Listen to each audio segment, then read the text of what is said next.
Papa Dudut. Hindi lahat ng tao ay nabibigyan ng pribilehiyo upang maging madali ang pag-abot ng kanilang mga pangarap sa buhay. Mayroong iilan kabilang nakoroon na kailangang doblehin ang sipag at tiyaga, dugo at pawis upang umani ng pagtatagumpay. Kaya nga hindi sapat na marunong lang tayong sumuntok para matalo natin ang mga hadlang sa katuparan ng ating mga pangarap. Bagkus, dapat ay marunong din tayong pumadyak.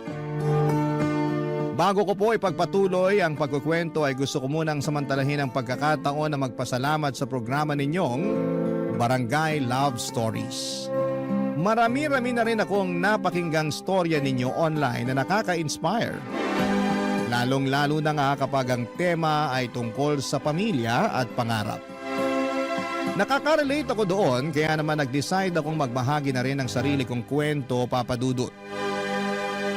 Tawagin niyo na lamang po ako sa pangalang Lawrence.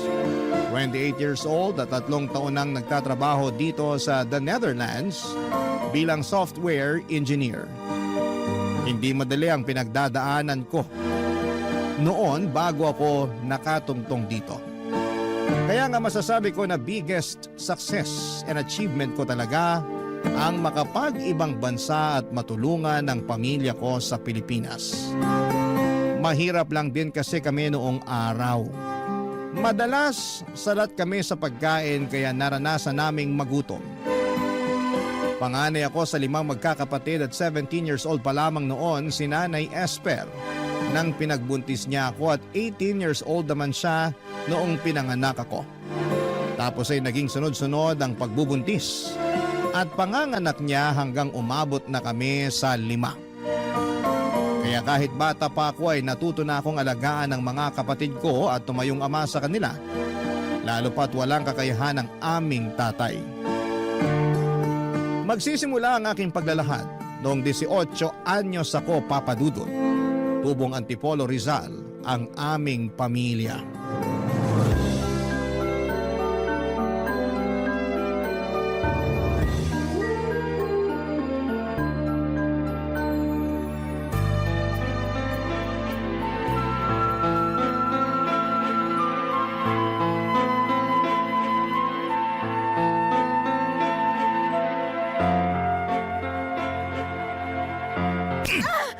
Yan ang dapat sa'yo, babae ka! Bakit ka ba nananampal, Lando? Tatanong ko pa talaga, ha? Isa ang kulit-kulit mo! Nakakatulig na yung bunganga mo! Tinatanong lang naman kita kung nasaan ang sahod mo, nananakit ka na kagad dyan. Di ba sinabi ko na ang wala? Paano wala eh sahod mo kahapon? Eh sa walang natira, magagawa mo! Paano walang natira? Saan napunta yung sinahod mo? Kainis naman to! Daming tanong! Malamang magtanong ako. Kita mo yung lagayan natin ng bigas? Wala nang laman, nakatiwangwang na. Eh, ikaw pa naman yung klase ng tao na magagalitan kapag wala tayong nasasaing. Sinong hindi magagalit eh, nakakapagod magtrabaho? Tapos pag uwi ko sa pesteng bahay na to, walang pagkain na nakahain! Mga sabi ka ng peste, kala mo mayaman tayo? Eh, yung kakapirasong sahod mo, winawaldas mo lang sa kung saan-saan, kaya wala kang maibigay sa pamilya natin. Sigurado ang winaldas ko sa kung saan-saan? Oo, kasi hindi mo nga masabi kung saan napunta eh. Yan ang hirap sa'yo, tamang hinala ka. Hindi ba pwedeng binayad ko lang sa utang ko sa kumpare ko? Kasi naniningil na yung kumag? Binayad daw. Sana nagtira ka pa rin para sa atin. Day off ko naman! Pwede ba patahimikin mo akong babae ka? Eh bakit ka naninigaw? Nay, tay, nagsisigawan na naman kayo. Nagising ako sa away niyong dalawa eh. Oh, gising na pala tong magaling mong anak. Aba Lawrence, tanghali na oh. Tirik ng araw sa labas, pero ikaw may panis na laway pa. Tigilan mo nga si Lawrence. Huwag mo siya pagbalingan ng galit mo. At sino gusto mong pagbalingan ko? Ikaw! Sige! Teka, tay, huwag niyo pong sasaktan si nanay. Yan kasing nanay mo, masyadong mapapel. Paano ako naging mapapel kung inaawat ang kitang sakta ng anak mo? Nay, huwag na po kayong sumagot para di na magalit si tatay. Oh, makinig ka sa anak mo, Esper! Kanina pa nagagalit yung tatay mo. Akala mo kung sino? Siya na nga itong walang perang maibigay sa akin para sana dito sa bahay. Siya pa itong galit at nananakit. Hindi pa ba sapat yung ingay ng bunganga mo para magalit ako? Hirap sa'yo. Parang hindi mo naririnig sarili boses mo, kaya hindi ka naiingayan. Eh may karapatan naman po pala si nanay na magbunga nga eh. Wala pala kayong naiabot na sweldo sa kanya kaya siya ganyan. Ano sinabi mo? Narinig niyo naman po yung sinabi ko eh. Tay, wala na po tayong maisaing. Ubus na yung bigas kahapon pa ng tanghali. Sinubukan namin umutang sa tindahan pero nagalit sa amin yung tindera. Nakiusap lang si nanay kaya pinautang siya. Nangako si nanay na magbabayad siya ngayong araw pagkasahod nyo. Kaya siya nagbubunga nga kasi wala kayo naibigay na sahod, di wala siyang may pambabayad sa tindahan, lalo magagalit sa amin yung tindera. At bakit ka ganyan magsalita sa akin? Baka nakakalimutan mo tatay mo ako? Hindi ko po nakakalimutan yun. Pero baka kayo po yung nakakalimot na magpakatatay sa pamilyang to. Ah, ganon. Gusto mo rin yata masampal katulad ng nanay mo? Wag na wag mo sasaktan ang anak ko, Lando! At bakit hindi? Bastos yung anak mo! Tama naman si Lawrence eh! Hindi ka marunong magpakatatay sa pamilya natin, kaya wala kang karapatang mainsulto! Hindi ka pa talaga nadala sa sampal ko? Gusto mo pa yatang dagdagan ko eh! Umalis ka na lang kung mananakit ka! Aalis talaga ako. Umuwi lang naman ako para kumain sana. Pero mukhang wala rin ako mapapala sa pamamahay na to. Kakain ka pa eh, wala na nga kaming makain dito! Eh di sama-sama tayo mamatay sa gutom! Peste buhay naman to oh! Ikaw ang peste sa buhay namin! Ako ba talaga? Ako pa, Esther? Oo, ikaw! Sino pa ba sa tingin mo? Ako? Yung anak mo? Malamang ikaw! Ay, pinagtutulungan niyo talaga ako, no? Ewan ko sa inyo. Papa Dudut, hindi na bago sa akin ang eksena kung saan ay nag-aaway ang mga magulang ko ng dahil sa pera. Bata pa lamang ako ay gano'n na sila, Papa Dudut. Akala ko ay masasanay na ako pero naririndi pa rin ako sa tuwing nagbabangayan sila. Minsan kampi ako kay tatay kasi nakakabinging manermon si nanay. Pero madalas ay kumakampi ako sa nanay ko dahil totoo naman ang lahat ng mga sinasabi niya tungkol sa tatay namin. Mabisyo kasi ito at magastos. Kaya laging kulang o minsan ay wala pa itong naibibigay na pera para panggastos namin sa bahay. Nagtatrabaho sa talyer bilang mekaniko ang tatay ko, Papa Dudut. Si nanay naman ay taong bahay. Gustuhin man niyang tumulong kay tatay sa pagtatrabaho ay hindi na siya magkanda o gaga sa pag-aasikaso sa aming magkakapatid. Noong lumaki na kami ay tumanggap na ang labahin si nanay para naman may pinagkakakitaan siya. Pero hindi yun regular at kung meron lamang nagpapalaba. Sinamahan na rin niya ng pamamalantya or pagkaplantya para may dagdag kita. May mga pagkakataon na kapag nagagalit si nanay sa amin ay lagi niyang bukang bibig na sana'y hindi na lamang niya kami pinanganak. Aaminin ko sa inyo, Papa Dudut, na nagtatampo ako nung bata ako kapag napapakinggan ko yon sa kanya. Pero habang tumatanda ko, na-realize ko na biktima lang din ng sitwasyon ng nanay namin. 9 na taon ang tanda sa kanya ni tatay at bata pa rin siya noong nagbuntis at nanganak. At pinilit magpakananay sa amin. Simula noon ay sinisi ko na si tatay kung bakit dinamay niya kami sa pagiging miserable ng buhay niya. Ayaw kasi ng mga magulang ni nanay at ayaw nila kay tatay dahil wala raw itong direksyon sa buhay at kontento na lamang sa pagiging mekaniko. Habang hindi naman masama yung trabaho niya, iba pa rin kapag may pangarap ka para sa pamilya mo. Kaya nga noong nabuntis si nanay, tinakwil siya ng mga magulang niya kaya sumama na lamang siya kay tatay at nagpakalayo-layo. Minsan bago ako matulog sa gabi ay hiniling ko na kung pwedeng maulit ang nakaraan. Sana hindi na lang nagkakilala sina nanay at tatay kahit na ibig sabihin noon ay hindi na kami pinanganak. Mahal na mahal ko si nanay dahil kapag hindi naman siya galit sa amin at sa sitwasyon ng buhay namin, ay pinaparamdam naman niya na mahalaga kami sa kanya. Lagi niyang sinasabi sa amin, Papa Dudut, na kami raw ang kayamanan niya sa buhay. Kaya nga masakit sa akin kapag nakikita ko siyang umiiyak. Kahit patagon ang dahil kay tatay, Papa Dudut.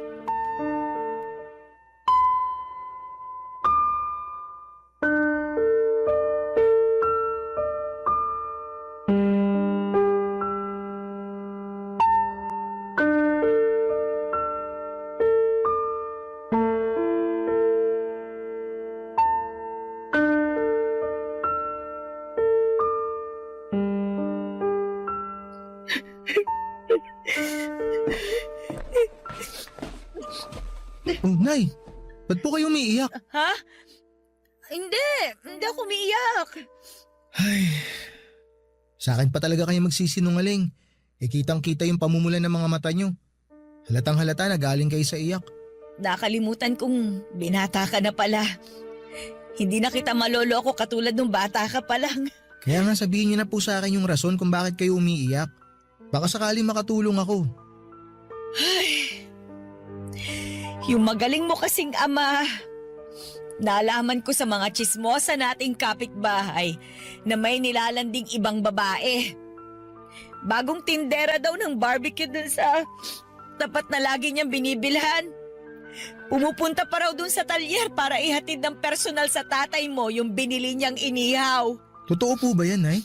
Hindi ko alam pero kilala ko yung tatay mo eh. May pagkababaero. Hindi naman to yung unang beses na nakarinig ako ng chismis tungkol sa panlalandi niya ng iba.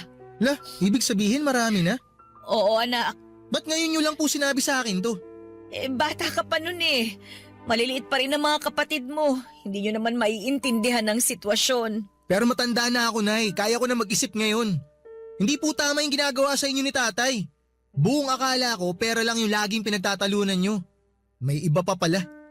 Paano nyo po pala nalaman yung tungkol sa pambababae niya? Gusto kong protektahan yung pamilya natin. Kala ko kasi kapag naging mapagtiis ako, magbabago yung tatay mo. Pero hindi kasi matagal na siyang pariwara sa buhay eh. Kasalanan ko rin naman. Hindi ako nakinig nun sa mga magulang ko. Mahal ko kasi yung tatay niyo eh. Kaya pinili ko siya kaysa sa sarili kong pamilya. Sorry po, Nay ah. Kasi kailangan nyo pong maranasan yung ganitong sitwasyon. Bakit ka ba nagsosorry? Hindi naman ako nagsisisi kasi nagkaroon ako ng mga anak na katulad ninyo. Lalong-lalo ka na. Mabait ka, masunurin. Tsaka maaasahan ko nang magbantay sa mga kapatid mo. Bukod doon, matalino ka rin. Mana sa'yo yung mga kapatid mo. Kung may pinagsisisihan man ako, yun yung natiis kong makisama dyan sa tatay ninyo. Kahit na wala na siyang ginawa kundi saktan yung loob ko. Namimisikal din po siya. Oo nga. Pati nga kayo dinadamay niya eh. Hindi man lang siya naawa sa inyo. Lalo na sa'yo, anak. Yun nga rin po yung iniisip ko kasi hindi naman ganun yung mga tatay ng mga kaklase ko. Naiinggit tuloy ako sa kanila kasi ang babait ng mga tatay nila. Alam ko naman na walang perpektong tao at walang perpektong pamilya.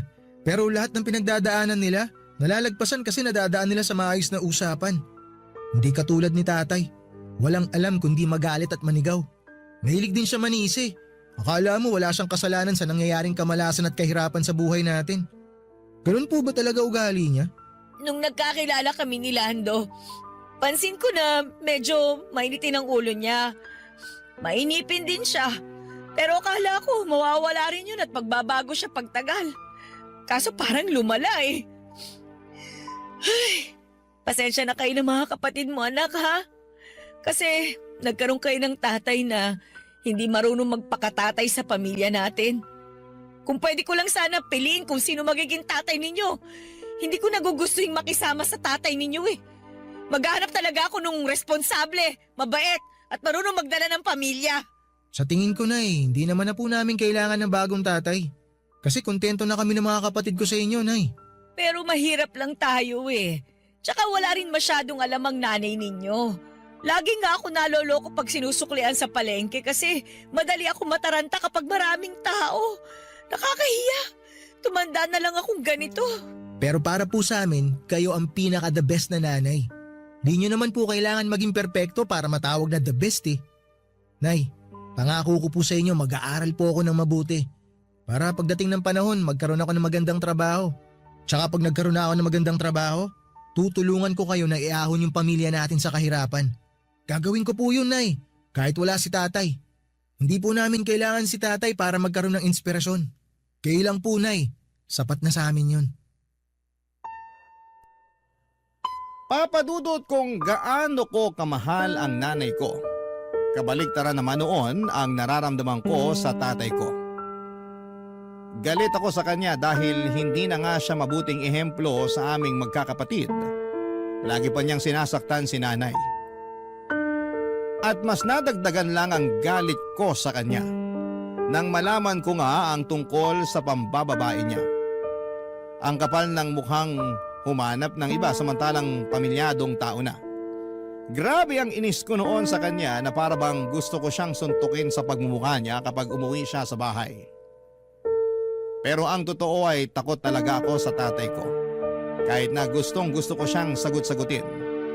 Iniiwasan ko dahil ayoko na ulit maulit yung mga pambubugbog niya sa akin na damay pati mga nakababata kong kapatid. Patpatin kasi ako at mahina kumpara sa tatay kong malakas. Wala talaga akong binatbat sa kanya.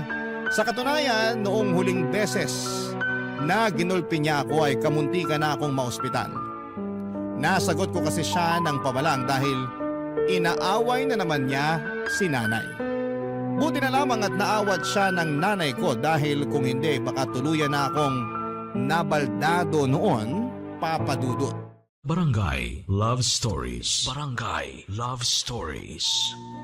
Papa Dudut, dahil po sa pambababae ni tatay, dumalang na lamang ang pag-uwi niya sa bahay namin. Kahit na masakit kay nanay, tinanggap na lamang niya ang kalokohan ng tatay namin. Natutuhan niyang tumahan sa pag-iyak at bumangon mula sa pagkakalugmok dahil meron siyang mga anak na kailangang buhayin. At ako naman, Papa Dudut, bilang panganay, ang kasakasama ni nanay sa paghahanap ng trabaho na pwede niyang pagkakitaan para may pambili kami ng pagkain. Nandun yung namasukan siya bilang tagahugas ng pinggan sa kantin, tendera ng balot, tauhan sa laundry shop at kung ano-ano pa. Pero may ugali si nanay na ayaw nangangamuhan kaya hindi rin siya nagtatagal sa mga pinagtatrabahuhan niya. Mabilis na nagdaan ang 1 taon na ganon ang aming sistema. Ako naman ay nagtatrabaho na rin noon habang nag-aaral. Nasa college na ako noon at kumukuha ng kursong BS in Information Technology. Buti na lamang at scholar ako dahil magastos ang kurso ko.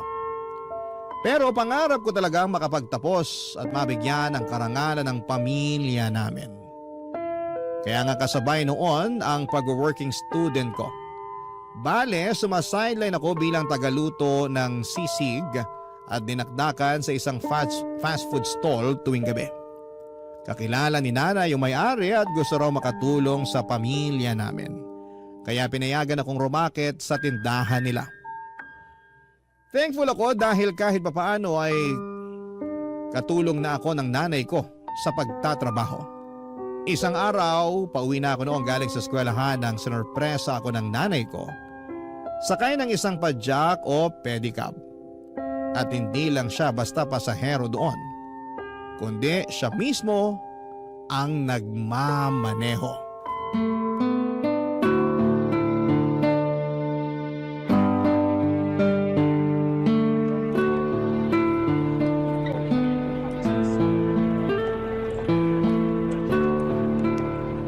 Nay, ito na po yung fishball nyo. Salamat, nak. Kain muna tayo. Gutom na ako eh. Sige Nay, kain lang kayo. Astig talaga nitong pedicab. Kanino pala to, Nay? Sa akin. Sa inyo? Oo.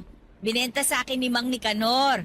Nakatambak lang kasi sa garahe nila eh. Binili ko na. Ayos pa naman. Naisip ko, gagamitin ko sa pamamasada. Magpe-pedicab driver po kayo? Oo, eh bakit naman hindi? Kaya ko yun. Kaso di ba panlalaking trabaho yun? Baka mahirapan kayo, Nay. At bakit naman ako mahihirapan? Eh pipidan lang naman ako. Tingnan mo, nakarating nga ako rito sa eskwelahan mo para sunduin ka't ibida sa'yo tong pedicab na binili ko. Ang ganda, no? Opo, maganda nga po. Tingnan mo, nak. Oh, nilagyan ko ng picture nyo ng mga kapatid mo. Para kapag napapagod ako eh. Titingnan ko lang yan. Gagaan na ulit ang pakiramdam ko. Nak, si nanay ng bola pa. Pero Nay, seryoso. Sigurado kayo ha, kaya nyo talaga mag-pedicab? Aba, oo naman. Palagay mo sa nanay mo, uugod-ugod na. Hoy, 37 anyos pa lang ako, ano? Alam ko naman po yun, pero nag-aalala pa rin ako sa inyo eh. Parang mas magaan pa yung dating yung trabaho sa laundry shop kesa sa pagpasada. At least dun, Nay, hindi kayo naiinitan. Hindi nga pero lagi namang mainit ang ulo ng bisor namin. Kala mo talaga kung sinong tagapagmana ng laundry shop na yon. Ang sama na ugali. Tapos wala pang galang sa akin mas matanda ako sa kanya. Ah, talaga po? Kaya ba umalis kayo doon? Oo, kasi hindi ko na talaga matagalan ng ugali. Ayoko naman patulan, baka masakal ko. Si nanay talaga. Biro lang. Hindi ako nananakal, no? Hindi ko nga nasakal ang tatay mo kahit gustong gusto ko na eh. Pero matagal-tagal ko na rin kasing pinag-iisipan na umalis doon. Sakto, nakapag-ipon naman ako ng kaunting pera at yun nga yung pinambili ko nitong pedicab. Ibang klase po talaga kayo. Hanga ako sa inyo kasi ang sipag-sipag nyo, Nay. Aba hindi pwedeng tumigil sa pagtatrabaho dahil ako na ngayon ang nanay at tatay sa bahay natin. Pero buti na lang din at nandiyan ka anak. Tinutulungan mo ko kaya gumagaan yung buhay natin. Late nga lang po na itutulong ko sa inyo kasi nag-aaral pa ako. Pero kung hihinto po ako sa pag-aaral, makakahanap po ako ng full-time na trabaho. Ano ka ba? Yung ibang ang kaedad mo hindi pinagtatrabaho ng mga magulang nila eh. Pero ikaw, nagbabanat ka na ng buto habang nag-aaral. Ayoko nga sana na pagtrabahuhin ka. Pero gusto mo naman. Kaya pinagbigyan na kita. At malaking tulong talaga yon para sa pamilya natin anak. Walang kaso kahit magkano pa yung kinikita mo. Hindi naman ako naghahangad ng malaki tsaka may trabaho naman ako eh. Gusto ko, unahin mo pa rin ang pag-aaral mo para makapagtapos ka. Alam mo naman na pangarap ko yan sa inyong magkakapatid, di ba? Opo, Nay. Kaya nga po nagsisikap ako para mabigyan kayo ng karangalan. Naniniwala ako sa kakayahan mo kasi matalino ka eh. Pero wag mo rin naman masyadong pilitin ang sarili mo ha. Balita ko kasi mas mahirap daw sa kolehiyo eh. Hindi naman ako nakatungtong dyan kaya hindi ko masabi. Pero base lang naman sa kwento ng mga kakilala kong may mga anak na nasa kolehiyo katulad mo. Kaya nga ang payo ko lang, ayos na sa akin kung ano yung makayanan mo. Basta tapusin mo yung pag-aaral mo. Kasi alam mo anak, wala naman akong kayamanan na pwedeng ipamana sa inyo eh, bukod sa edukasyon. Tatandaan ko po lahat ng mga payo nyo sa akin. Dapat lang, kasi para sa'yo rin yun. Oh, teka, ubus mo na ba yung fishball mo? Opo, kauubos ko lang. O tara na, sakay na. Dadaan pa tayo sa palengke para bumili ng bigas at ulam. Meron akong kaunting kinita mula sa pamamasada kanina eh. Makakabili tayo ng fried chicken. Sige po. Gusto nyo, Nay? Ako na po magmamaneho? Kayang-kaya ko to. Ako na, kaya ko na ito. Umupo ka na lang dyan at mag-relax ka.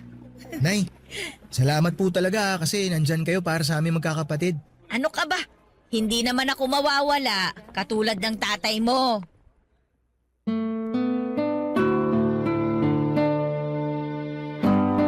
Papa Dudut, hindi ako mahihiyang sabihin na proud akong pedicab driver ang nanay ko. Kasi nakikita kong kaya naman niya kahit na babae siya at masaya siya sa trabahong na pili niyang pasukin. Kahit na mahirap, kahit na nakakapagod. Walang hindi kayang gawin si nanay dahil inspirasyon niya kaming magkakapatid. Kitang-kita ko ang alab ng determinasyon sa mga mata niya.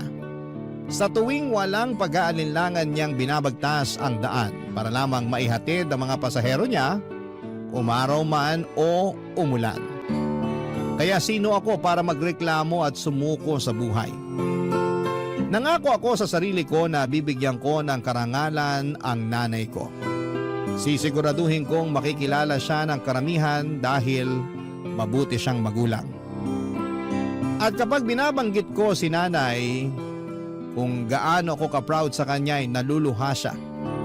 Pero masaya naman daw siya. Doon ko nga napagtanto na kahit na hindi patas ang mundo sa lahat ng tao, ay meron pa ring pag-asa na hindi habang panahon ay nasa kahirapan kami. At nalulugmok ang aming buhay. Kumbaga, Papa Dudut, ay bilog ang mundo. Hindi tayo palaging nasa ilalim. Darating din ang araw na aasenso tayo at makakaahon papunta sa tuktok. Ganon ang naging buhay namin sa loob ng 2 taon, Papa Dudut.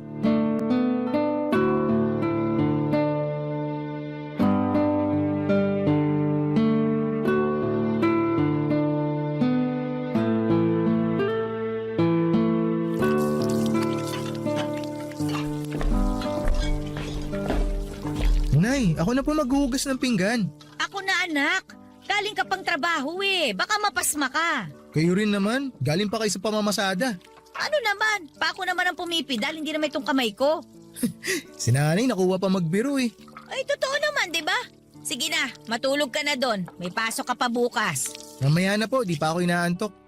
Kwentuhan po muna tayo habang binabalatan tong mangga na dala nyo. Pabot po ako ng kutsilyo, Nay. O, ito anak. Salamat po. Ano bang gusto mong pagkwentuhan? Kumusta po kayo sa trabaho nyo, Nay? Sa pamamasada? Ay, nako di masaya. Marami na nga akong suki eh. Mas gusto nila sumakay sa pedicab ko, lalo na yung matatanda, kasi maingat daw ako magpatakbo. Hindi katulad yung ibang driver na harabas. Kala mo kung sinong hari ng kalsada. Ay ayaw, natutuwa na rin naman ako. Masaya po ako para sa inyo, Nay, na natutuwa kayo sa trabaho nyo. Pero hindi po ba dapat na lagi po talaga kayong maingat? Kasi kapag... Esmer! Teka, Esmer, buksan mo nga itong pinto! Ako na po magbubukas ng pinto, Nay. isanali. Baka kung anong gawin niya sa'yo. O, Tay, ano pong ginagawa nyo rito? Oh, yung magaling ko palang anak to. Sagutin nyo yung tanong ko, anong sabing ginagawa nyo rito? Ano ba pakialam mo? Kakausapin ko nanay mo. Tumabi ka nga dyan sa daanan. Parang-harang ka. Aray! Esmer! Ano bang kailangan mo, Lando? Nabalitaan ko, nagpapadya ka na raw ah. O ano naman ngayon sa'yo? Aba, porke kumikita ka na ng sarili mong pera, niyayabangan mo na ako? Hindi kita niyayabangan. Tsaka bakit ka ba nandito? At bakit hindi? Masama na bang umuwi sa sarili ko pamamahay? 3 taon kang hindi umuwi sa bahay na to kasi pinili mo yung babae mo. Tapos magtatanong ka kung masama bang umuwi ka rito? Paano ko sabihin kong oo? Hindi ko akalain na tumapang-tapangan na rin sa 3 taon na wala ako rito ah. Dati-rati takot na takot ka sa akin eh. Hindi na ako takot sa'yo ngayon. Naranasan na namin na pabayaan mo. Nabuhay naman kami nang wala ka. Tapos babalik ka? Para ano? Makisama sa amin? Para manggulo? Kahit ano pa yung dahilan mo, hindi ka na welcome sa pamamahay na to. Wala kang karapatan na paalisin ako rito. Kasi tatay niyo pa rin ako. Wala na kaming tatay. Matagal na kayong patay para sa amin. Anong sinabi mo? Baka gusto mo makatikim na suto ko. Sige, subukan mo. Akala mo yata hindi ako gaganti sa'yo eh. Aba, matapa ka na lang talaga. Lando! Loris, tumigil nga kayo! Tuturuan ko lang ng leksyon to anak mo. Napakahayop mo talaga, Lando! Ang kapal na mukha mo, sakta ng anak ko! Masyado kasi siyang pakilamero. Sira ulo ka pala eh! Pumunta ka lang talaga dito para manggulo! Umalis ka na! Matapa ka na rin ha. Halika rito para masakal kita. Bitiwan mo si nanay! Bitiwan mo ako! Hindi ako Hindi mo makahinga! bibitiwan si nanay? Hindi ka pa rin kasi nagbabago. Bitiwan mo! Masyado ko pa rin madaldal. Bitiwan mo yung hawak mong kutsilyo! Kasi sumusobra na itong taong to eh! Huwag mo akong subukan dahil kayang-kaya kita saktan! Kaya umalis ka na dito sa bahay namin! Kapal na mukha mo magpakita dito! Ayan na. Binitiwan ko na nanay mo. Bitiwan mo na rin ako, Chilo anak. Baka madulas ka, maisaksak mo sa akin yan. Pagkatapos mo kaming iwan, babalik ka na lang ng ganon? Kapal na mukha mo! Kampun ka ng demonyo! Tapos mananakit ka pa at manggugulo dito? Mabuti pa umalis ka na! Bumalik ka doon sa pinanggalingan mo! Umalis ka na, Lando! Ayaw ka na naming makita at makasama ng mga anak mo! Hoy! Bibilang ako ng 3! Dapat nakalabas ka na ng pinto ng bahay na to! Di ako nagbibiro sa'yo, sasaktan talaga kita! 1! 2! Ito na nga lalabas na. Mga linti kayo. Magsama-sama kayo sa impernong lugar na to. Dahil pa sinasabi! Malis ka na!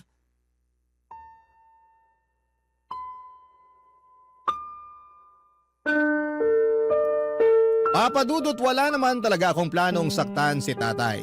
Gusto ko lamang siyang takutin dahil sumusobra na siya.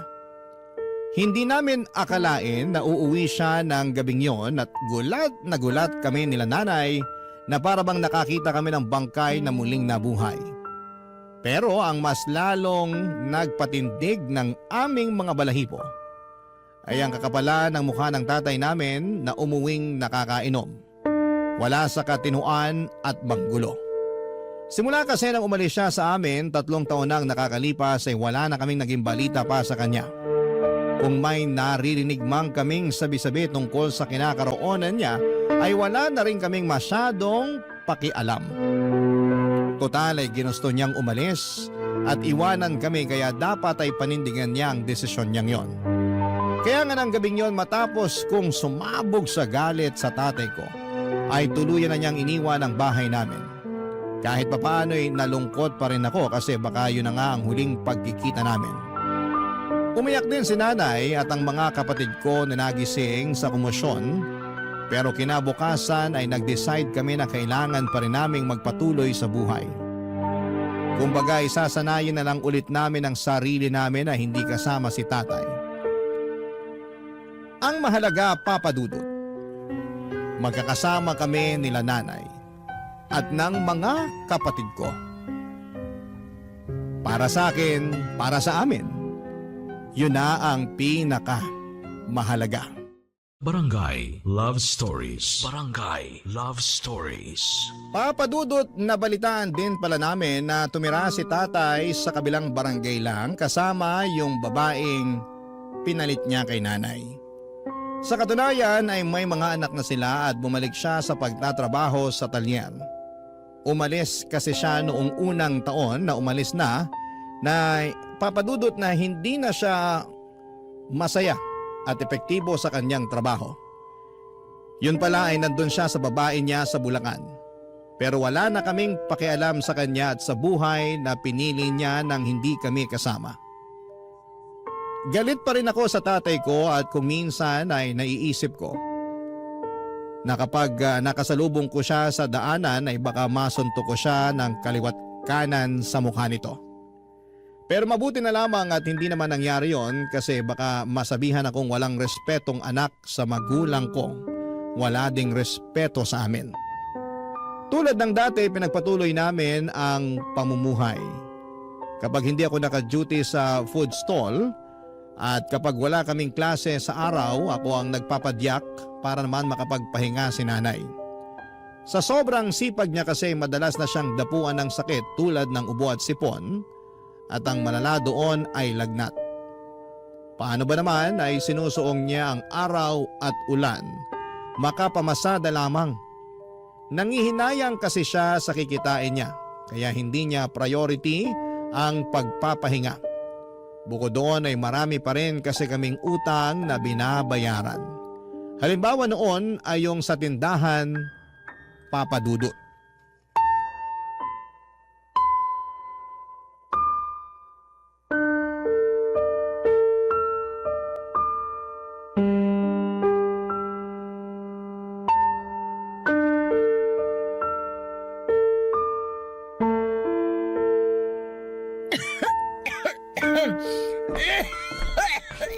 Nay, ito na po yung gamot nyo. Inumin nyo na po muna. Salamat, Lawrence. Nay, inuulit ko parang awa nyo na magpahinga na muna kayo. Buong araw nang masama yung pakiramdam nyo tapos gusto nyo pa talagang lumabas kanina para mamasada. Huwag ka na masyadong mag-alala sa akin, anak. Ayoko lang talagang magpahinga kasi sayang yung kikitain ko eh. Kung nakapamasada lang sana ako ngayon, may pandagdag tayo sa pambili ng cake ng kapatid mo sa birthday niya sa Martes. Ibang klase talaga kayo, Nay. May sakit na nga po kayo, kami pa rin talaga ang iniisip nyo. Eh, syempre naman. Sino pa bang iisipin ko eh? Kayo yung mga anak ko. Tsaka, nangako ako sa kapatid mo na bibilang ko siya ng cake. Yung may paborito niyang, yung cartoon character ba yun? Ako na pong bahala sa cake ng kapatid ko. Huwag nyo nang isipin yun. Ang tutukan nyo, yung pagpapagaling nyo. Sige anak. Salamat talaga kasi lagi mo kong sinasalo. Sinasalo po saan? Sa mga pagkukulang ko sa pamilya natin. Sa mga panahon na hindi ko kaya kasi nagkakasakit ako. Pakiramdam ko, wala akong kwentang ina kapag hindi ko nagagawa yung lahat para sa inyo. Ano pong walang kwenta, Nay? Kahit nga po may sakit kayo, ang sipag-sipag nyo pa rin eh. Ayaw nyo yung nakahiga lang. Bumabangon kayo para maghugas ng pinggan imbis na natutulog. Kaya hindi kayo gumagaling kaagad kasi makulit din kayo eh. Masakit kasi sa likod kapag laging nakahiga eh. Tsaka, kaya ko namang maghugas ng pinggan. Yun na nga po, Nay. Kasi iniisip nyo na kaya nyo. Kaya nyo inaabuso yung katawan nyo. Oh, bakit ka naman umiiyak, anak? Nalulungkot lang po kasi ako dahil may sakit kayo. Siguro kung hindi po kayo nagpe-pedicab, di kayo magkakasakit ng ganyan eh. Natural lang yun kasi napapagod yung katawan ko. Pero konting pahinga lang naman.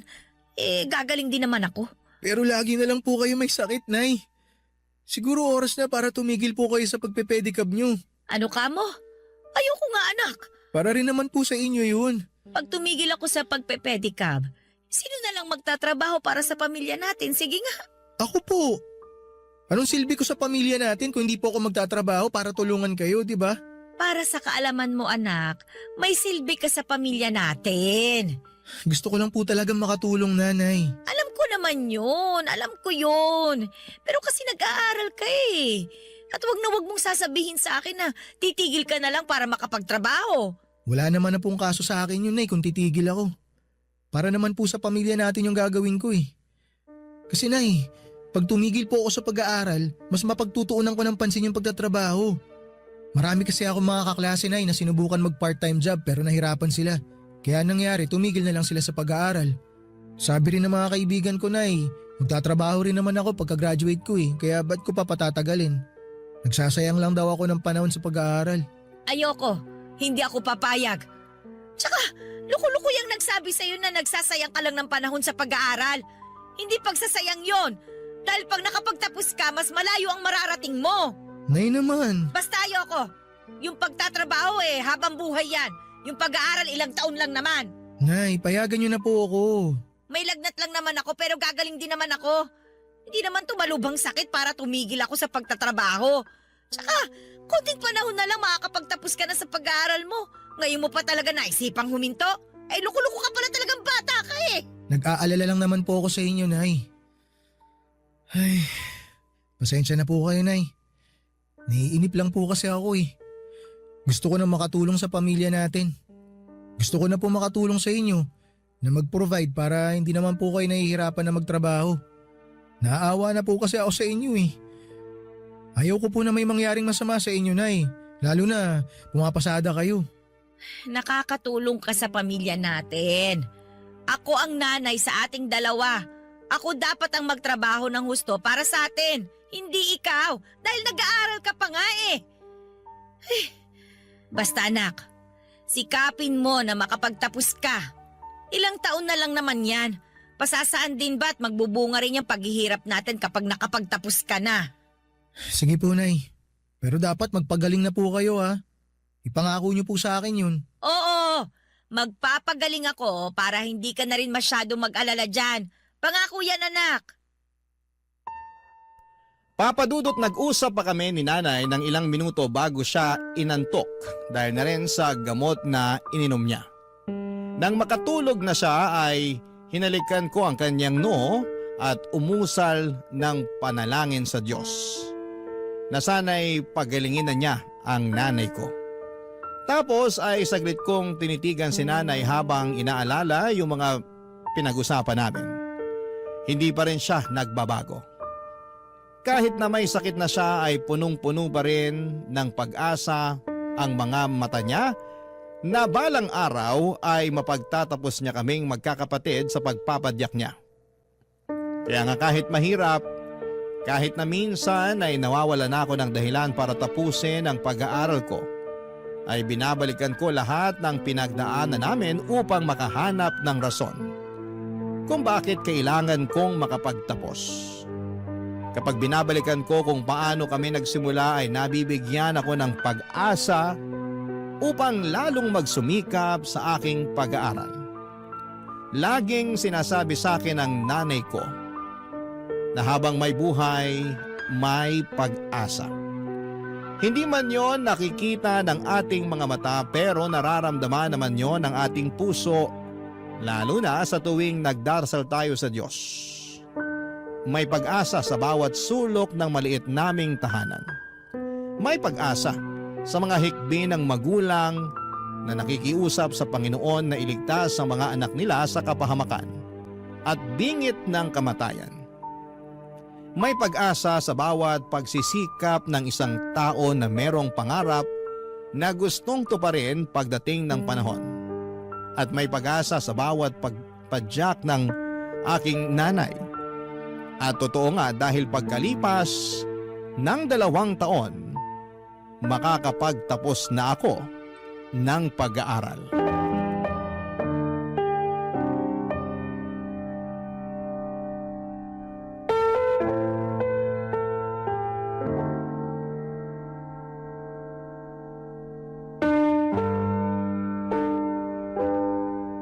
Congratulations, anak! Ay, naku! Masayang-masaya ako kasi nakagraduate ka na! Sa wakas, natupad na yung matagal ko ng pangarap para sa'yo. Yung makapagtapos ng pag-aaral. Naku, anak, pinagmamalaki talaga kita! Hindi ko po matutupad lahat to, Nay, kung hindi po dahil sa inyo. Kaya ipinagmamalaki ko rin po kayo. Ano ka ba naman? Wala naman ako masyadong ginawa. Ikaw pa rin yung nag-aral at nagpakahirap na tapusin yung kurso mo. Ikaw lang talaga yun, anak. Ako wala talagang kaalam-alam dyan. Pero Nay, kayo po at ang mga kapatid ko ang inspirasyon ko para tapusin ko talaga yung pag-aaral ko. Natatandaan ko nga po yung usapan natin, Nay, na gusto ko na sanang sukuan yung pag-aaral ko. Kasi nakikita ko na nahihirapan tayo. Tsaka gustong-gusto ko na pong tumulong sa pamilya natin nun. Buti na lang, kinausap niyo po ako. Kinumbinsin niyo po ako na ipagpatuloy yung pag-aaral ko. Hindi ko po makakalimutan yung sinabi niyo sa akin na yung pagtatrabaho, habang buhay naman natin gagawin yun. Pero yung pag-aaral, ilang taon lang naman. Kaya tiyagain ko na. Yun po talaga yung mga tumatakbo sa isip ko habang ipinagpapatuloy ko yung pag-aaral ko, Nay. Kita niyo naman po ngayon, graduate na ako. Hindi po talaga matutupad lahat ng to nang hindi dahil sa inyo, Nay. Kaya maraming salamat po talaga. Ano ka ba naman? Walang anuman yun, anak. Siyempre, nanay mo ko eh. Responsibilidad kong suportahan ka. Lalong-lalo na dyan sa pag-aaral mo. Alam mo kung tutuusin, maliit na bagay lang naman yung ginawa ko eh. Nagtrabaho lang naman ako ng mabuti. At nangarap ka sabay mo na balang araw makapagtatapos ka. Para na rin siyempre, mas malayo yung marating mo sa buhay. Kaya wala yun, anak. Sabi ko nga po sa inyo kanina, Nay, na pamilya natin ang naging inspirasyon ko para makapagtapos ako. Mas nagkaroon po talaga ako ng dahilan para tapusin yung pag-aaral ko dahil pangarap ko na mabigyan kayo ng magandang buhay. Pero marami ka pang pagdadaanan. Hindi porket nakapagtapos ka na ng pag-aaral, itapos na rin ang lahat. Doon pa lang magsisimula, anak. Sana wag kang magmadali na matupad yung mga bagay na gusto mo para sa pamilya natin. Kasi karamihan sa mga anak ng mga kakilala ko hindi naman masaya sa ginagawa nila. Kumbaga, napipilitan lang sila. Kaya nga, dahan-dahanin mo lang, anak. Huwag kang magmamadali. Opo, Nay. Tatandaan ko po yung mga sinabi niyo. Ganyan nga. Pakiramdam ko tuloy ako yung gumraduate eh.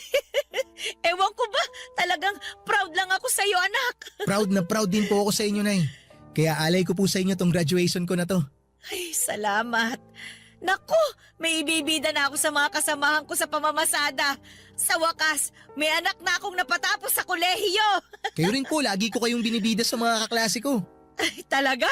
Anong sinasabi mo sa kanila? Lagi kong sinasabi sa kanila na yung nanay ko, masipag na pedicab driver. O ano naman ang sabi nila? Siyempre natutuwa sila, Nay. Humahanga sila sa'yo. Kasi alam nila na hindi madali yung trabaho nyo. Pero kinakaya nyo para mabuhay kami magkakapatid. Doon palpak si tatay yung buhayin yung pamilya natin. Lalo na nung iwan niya tayo para sumama dun sa babae niya. Ay, nako. Naisip ko lang, kung di lang siguro nagloko yung tatay mo, sana dalawa kami ngayon na nagse-celebrate ng graduation mo. Dalawa kami ngayon na proud sa'yo. Naisip ko rin po yan, Nay, pero hindi ko na lang masyadong pinagtutuunan ng pansin. Pero alam niyo, Nay, pag binabalikan ko yung mga kasalanan niya sa atin, nagpapasalamat ako. Kasi hindi na natin siya kasama ngayon. Wala na tayong problema, wala na tayong konsumisyon. Ako rin naman. Lalo na tapos na yung mahabang panahon ng pagpapakatanga ko dyan sa tatay mo at pakikisama sa kanya kahit na lagi niya akong pinahahalik sa kamao niya.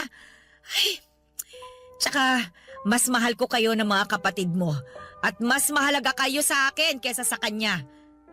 Sino ba siya? Ako pa bang magpapakahirap sa kanya? Ako magdudusa? Doon na lang siya sa babae niya. Basta pangako ko po sa inyo, Nay, ito na po ang magiging simula ng pag-asenso natin. Gagawin ko po lahat para maiahon tayo sa hirap. Basta anak, huwag kang magmamadali sa pag-asenso. Kasi hindi naman yan instant na pwede mong makuha agad-agad eh. Lahat ng bagay sa mundo, pinaghihirapan yan at pinagtitiisan. Katulad niyang pag-aaral mo. Ay pinaghirapan mo yan at pinagtiisan. Kaya nagtagumpay ka.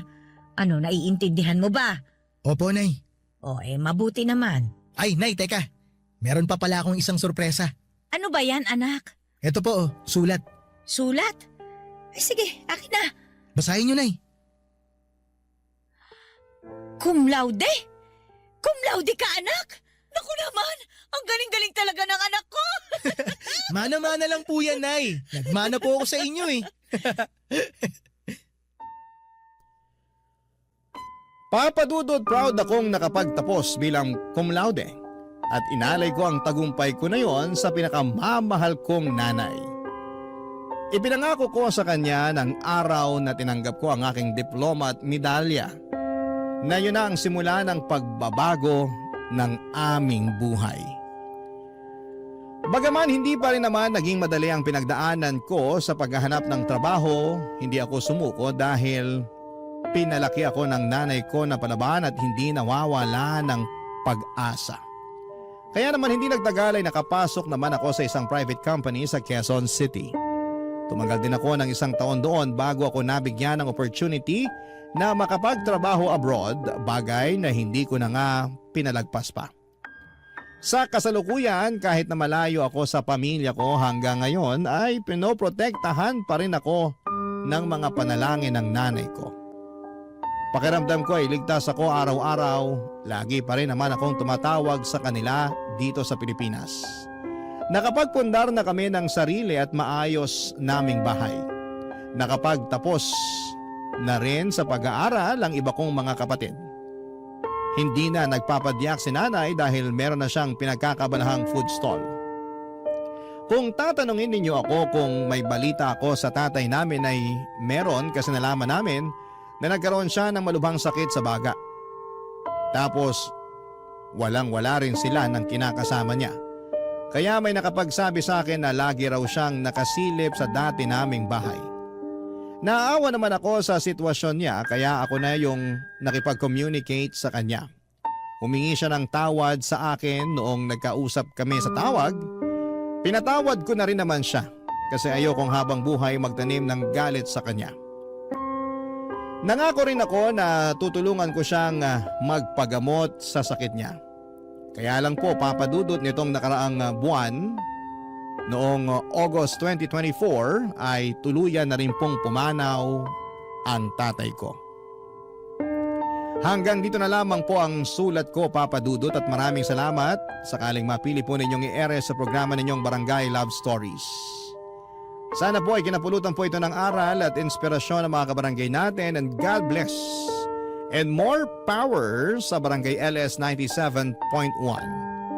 Ang inyong forever kapuso at kabarangay, Lawrence.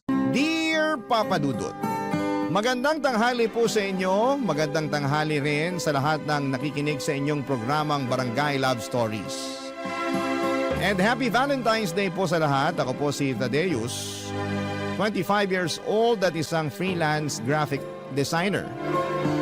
Hindi katulad ng mga normal na binata ay hindi po ako buo. Literal ito dahil pinanganak po akong walang kamay sa kanang bahagi ng aking braso. Hindi ko alam kung ano ang ginawa ng nanay ko, kung kaya ako nagkaroon ng depekto, pero pagkalabas ko pa lamang ng mundong ito, unang segundo pa lamang ng buhay ko ay meron na akong kapansanan. Hindi ko alam kung bakit ako yung nabigyan ng ganong klaseng birth defect. Parang napaka-unfair lang kung iisipin. Dahil wala pa naman akong ginagawang mali para mabigyan ng ganong kaagang problema. Hindi pa man ako nakapagsisimula ay may disadvantage na agad ako sa buhay na siyang dinala ko hanggang sa pagtanda ko. Papadudot, 5 kaming magkakapatid at ako ang bunso. Hindi mayaman ang pamilya namin. Tendera ng isda sa palengke ang nanay kong si Selma, samantalang kargador naman ang tatay ko. Kahit ganoon ang buhay namin ay napupunan naman ng mga magulang namin ang mga pangangailangan namin sa pang-araw-araw. Maliban doon ay punong-puno rin kami ng pagmamahal mula sa magulang. Sa kabila ng kapansanan ko ay sinigurado ng mga magulang ko na hindi sila magkukulang sa pagmamahal at pag-aalaga sa akin. Hindi nila pinaramdam na may mali sa katawan ko. Itinuring nila akong normal katulad ng mga kapatid ko. At isa yon sa mga bagay na ipinagpasalamat ko hanggang ngayon, Papa Dudut.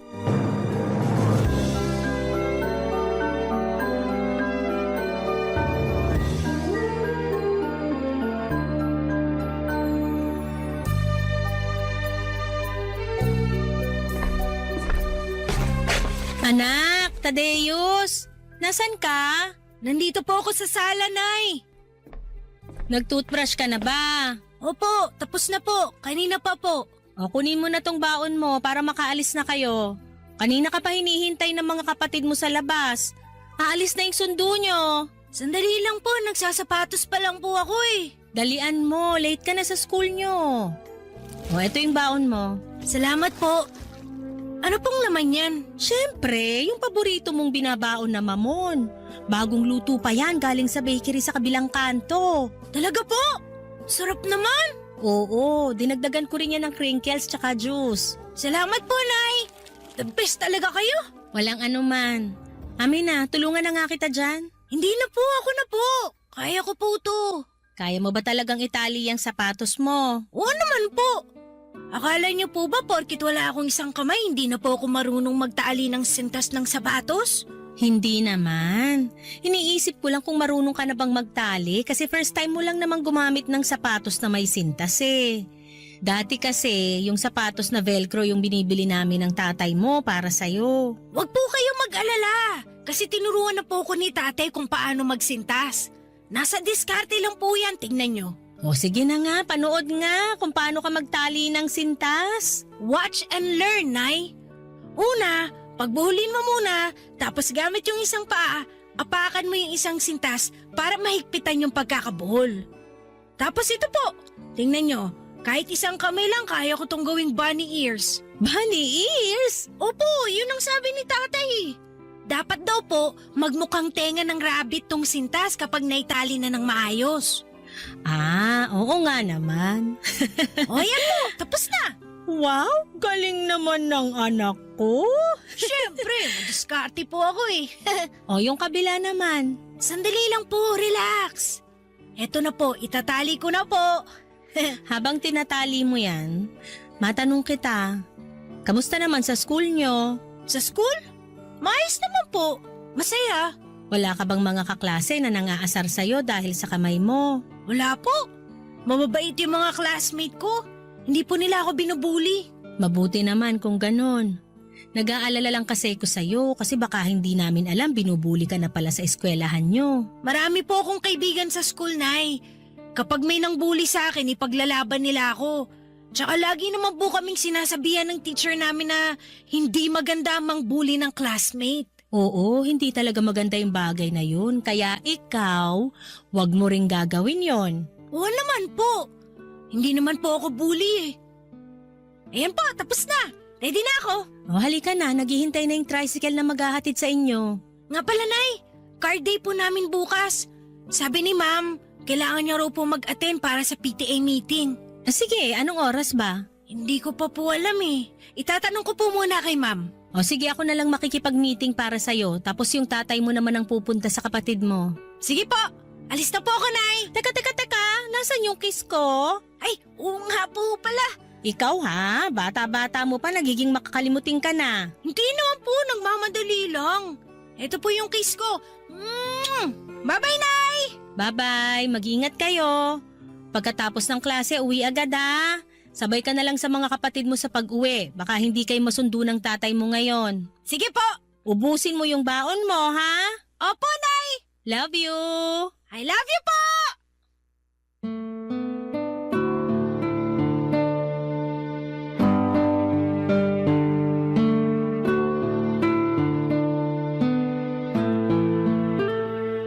Naging marespeto ang mga kapatid ko pagdating sa kapansanan ko. Kahit na nag-aaway kami ay hindi nila ginagamit ang kawalang ko ng kamay para insultuhin ako. Tinuruan kasi sila nila nanay at tatay na igalang ang isang tao anuman ang pagkukulang nila sa katawan. Sa loob ng bahay namin, ramdam na ramdam ko ang pagmamahal at respeto namin sa bawat isa. Kailanman ay hindi nila ako itinuring na kakaiba. Mula sa lolo't lola, mga tito at tita, pati mga pinsan ko ay hindi iba ang naging turing nila sa akin. Walang favoritism sa bahay namin. Pinapagalitan nila ako kung nagkakamali ako at kinakampihan naman nila ako kapag ako ang nasa tama. Kaya naman walang inggitan sa aming magkakapatid.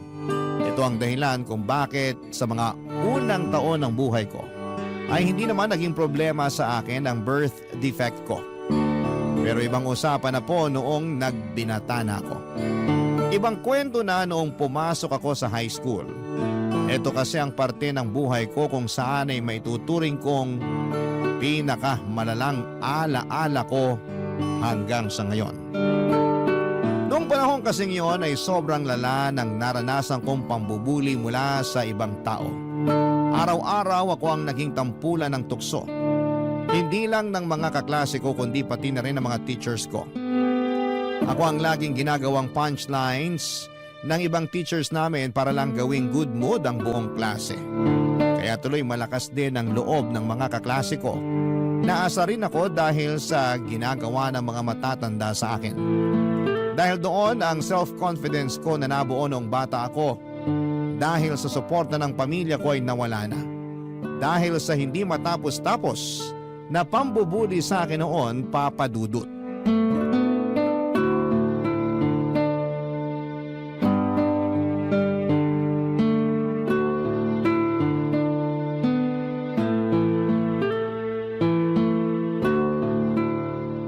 Nay, hindi nyo na po kailangan maghanda ng baon ko.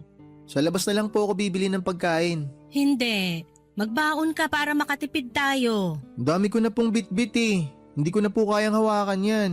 Nung bata ka, gustong-gusto mong pinaghahanda kita ng baon mo. Ngayon ayaw mo na? Nay, hindi na po kasi ako bata. Para sa akin, bata ka pa rin. Kahit 30 ka na o 50, bunso pa rin ang tingin ko sa'yo. Hindi na magbabago yon. Ay, sige na nga po. Hintayin ko na yung baon ko. Nangungonsensya kayo eh. Tumala ba? Opo. Mabilis lang to. Tsaka mamaya pa naman yung klase mo, di ba? Ba't ka ba nagmamadali? May dadaanan pa po kasi ako. Bibili ako ng bond paper para sa research namin. Ah, ganun ba? Nay, nakita niyo po ba yung hoodie ko? Anong hoodie ba? Yung puti? Ang dami mo kasing hoodie eh. Yung dilaw po na may black na lining. Nasa sofa yata. Bakit ka mag-hoodie? Ang init-init kaya? Yun po uso ngayon eh. Kayong mga kabataan talaga kung ano-ano ang sinusuot. Tirik na tirik ang araw pero naka-hoodie. Mas lalo ka lang aasim niyan kasi pagpapawisan ka. Hayaan nyo na po. Sayang naman yung mga hoodie ko kung hindi ko gagamitin. Kung bakit kasi ang hilig mo sa hoodie. Mas maganda yung ipakita mo yung mukha mo. Sayang lang ang itsura mo kapag lagi kang nakatalukbong. Mas confident po kasi ako pag nakasuot ako ng hoodie. Bakit naman? Para pwede ko pong itago yung mukha ko kapag pinagtitinginan ako ng mga tao. Isa pa kapag naka-hoodie ako, madali lang itago tong kapansanan ko. Anak, hindi mo dapat ikahiya yung kapansanan mo kasi hindi mo naman kasalanan na naging ganyan ka eh. Binigay yan sa'yo ng Diyos kasi alam niyang kaya mong dalhin kung ano man ang meron ka. Wala nga siyang binigay na kamay sa akin eh. Ikaw talaga. Kaya naman pala ang hilig-hilig mong mamili ng hoodie. Sa loob ng 1 linggo, ilang hoodie ang nasusuot mo? Para po iba kada araw yung suot ko. Kaya palang dami kong labahin eh. Hayaan nyo na po, simula ngayon ako na po maglalaban ng mga damit ko. Wag na, trabaho ko yan bilang nanay. Tsaka exercise ko na yung paglalaba. Tingnan mo, ang laki na ng muscles ko oh. Pasensya na po kayo, Nay, kung puro malalaki po yung mga damit ko. Wala yun. Hindi naman sa pinagbabawalan kitang mag-hoodie. Isuot mo kung ano mang damit ang gusto mong isuot. Pero ang akin lang naman, hindi mo kailangang magtago sa likod ng mga damit mo. Ang gwapo mong bata! Huwag mong hayaang hilahin ka pababa ng kapansanan mo. Ang hirap lang po kasing makipagsabayan sa mga taong kompleto yung parte ng katawan nila eh. Minsan, hindi ko talaga maiwasang makaramdam ng insecurity. Nahihinggit kasi ako sa kanila. Mayroon silang 2 kamay, samantalang ako, pinagkaitan ng isa. Kahit naman iisa lang kamay mo, nagagawa mo pa rin naman kung ano yung mga nagagawa ng normal na tao eh. Wala ka namang pinagkaiba sa kanila. Mas marunong ka nga sa iba eh. Tama naman po kayo, Nay, pero syempre, hindi pa rin maiwasan ng iba na hanapin kung ano yung wala sa akin. Nakakapagod na rin mag-explain sa mga tao kung bakit wala akong kamay. Kung pwede lang sanang i-record na lang yung kwento ko para kapag may nagtanong, Isisend ko na lang sa kanila yung explanation. Mausisa lang talaga ang mga tao, nak. Wala namang masama kung magtanong sila eh. Ang mahalaga, magalang sila sa pagtatanong. Yung iba po, oo. Pero karamihan medyo masakit sila magsalita. Sila yung mga taong dapat mong iwasan. Mas maganda na yung lumayo ka sa mga taong walang matinong bunganga para iwas gulo na rin. Yun na nga po yung ginagawa ko kaya ako naka-hoodie. Niiwasan ko na lang lahat para maging tahimik ang buhay ko. Ay, sige na, kunin mo na tong baon mo. Yung hoodie mo nandun sa sala, sa may sofa. Salamat po. Mauna na ako, Nay. Sige, mag-ingat ka. Uwi agad pagkatapos ng klase ha? Huwag nang maglakwatsa. Opo. Madali lang para sa ibang tao na sabihin or sabihan ako na huwag na lang pansinin ang mga taong ginagawa kong katatawanan. Maging confident na lamang daw ako sa kung ano ang meron ako at huwag ko raw ikakahiya ang mga pagkukulang ko. Pero hindi kasi nila nararanasan ang mga bagay na pinagdadaanan ko sa araw-araw. Kaya hindi nila alam kung ano ang pakiramdam ng taong may kakulangan. Tuwing naglalakad ako sa kalsada o di kaya'y nakasakay sa jeep. Maraming tao ang nakatitig sa akin, Papa Dudut. Tinitignan nila ako dahil sa may kung anong kakaiba sa akin dahil sa nawawala kong kamay. Wala man silang sinasabi ay alam kong dalawa lang ang iniisip nila. Either naaawa sila sa akin o kaya't nagtataka kung bakit wala akong kamay. Kapag pinagtitinginan ako ng mga tao ay mas lalo akong nanliliit, Papa Dudut. Para akong display sa museum na inaaral ng bawat taong nakakasalubong ko. Naging mahiyain ako dahil sa kapansanan ko at simula noon. Hanggat maaari ay umiiwas ako sa mga matataong lugar. Mas gusto ko na lamang mapag-isa kesa makita ang mga mapanghusgang pagmumukha ng mga tao sa paligid ko. Kung pambubuli ang pangunahin kong problema nung nag-aaral pa lamang ako, sa pagtanda ko ay mas lumala pa ang mga suliranin ko sa buhay. Nahirapan akong maghanap ng pag-ibig dahil alam kong hindi ako perpekto. Papa Dudut, napakahirap pong makipagtunggali sa mga kalalakihan na mas buo at mas mataas ang confidence. Kaya naman di na ako umasa noon na may babae pang magkakagusto sa akin ng mga panahong yon, Papa Dudut. Barangay Love Stories. Barangay Love Stories. Out of place. Yan ang pakiramdam ko noong bata pa lamang ako. Feeling ko ay hindi ako parte ng mundong ito dahil sa kapansanan ko. Pagkatapos ko ng college ay nahirapan ako makahanap ng trabaho dahil sa kawalan ko ng kamay. Sabi nila, magiging pabigat lamang ako sa trabaho dahil hindi ako kumpleto lalo na sa mga trabahong nangangailangan ng labor. Para kumita kahit nakapagtapos naman ay wala akong ibang choice kundi ang kunin kung ano ang available. Wala akong permanenteng trabaho noon, Papa Dudut, at para kumita ay kung ano-ano ang mga trabahong kaya kong tanggapin. Kahit maliit ang sweldo ay kinakagat ko. Maliban sa pahirapang makahanap ng trabaho, isa rin po sa mga nahirapan ako ay ang paghahanap ng pag-ibig. Siyempre tao lang din naman ako. Ang puso, may puso rin ako na marunong umibig pero dahil sa kakulangan ko, ay natatakot akong lumapit sa mga babae at makipagkilala dahil alam kong sa huli ay tatanggihan nila ang isang katulad ko. May mga kababaihan din naman akong natitipuhan noon pero hanggang sa malayong tingin na lamang ako dahil nahiya ako makipagkaibigan sa kanila. Pero may isang babae ako noong sobrang nagustuhan na lakas loob kong niligawan, Papa Dudut. Sa kasamaang palad ay nireject niya ako. Masakit ma-reject. Pero ang mas masakit pa dito ay noong sinampal niya. Sinampal niya ako ng katotohanan. Na wala na raw babaeng magkakagusto sa akin dahil kulang-kulang daw ako. Wala daw bababa sa level ko. Lalo na kung wala naman daw akong ibang may offer sa kanila. Ang mga salitang yon ay parang kutsilyong umukit sa aking kaisipan. Kaya naman simula noon ay hindi ko na sinubukang manligaw pa. Papa Dudut.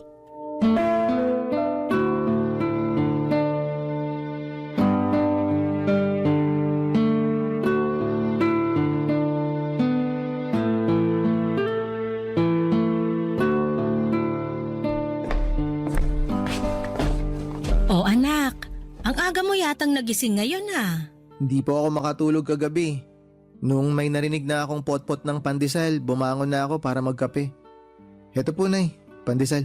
Salamat. Sakto sa kape. Naku, sayang, ubos na po yung palaman.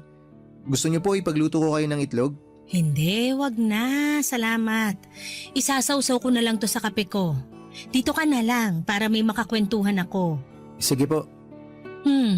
Kamusta naman ang buhay-buhay? Buhay? Kung in general, sakto lang naman po. Kaya naman. Pero kung tatanungin niyo po ako ngayon kung kumusta ako at the moment, medyo mabigat ang buhay, Nay. Bakit naman mabigat? Ang hirap po maghanap ng trabaho eh. Lalo na kung palagi kang dinidiscriminate. Minsan pasado naman ako sa requirements na hinahanap nila pero dahil nga wala akong isang kamay, hindi nila ako kinukuha sa trabaho. Grabe naman yung mga yon. Hindi ka man lang binigyan ng chance. Wala po akong magawa, Nay. Liability kasi ang tingin nila sa akin eh. Mabigat kasi parang nakaka-pressure po sa part ko.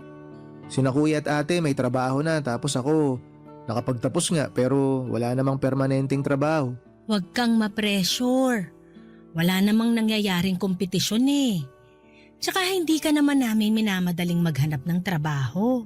Alam naman namin na hindi ganun kadaling maghanap ng trabaho ngayon. Gusto ko lang po sana kasing makabawi sa inyo, Nay, para naman may saysay yung pinag-aralan ko. Gusto kong may kapalit yung sinakripisyo nyo sa akin ni tatay.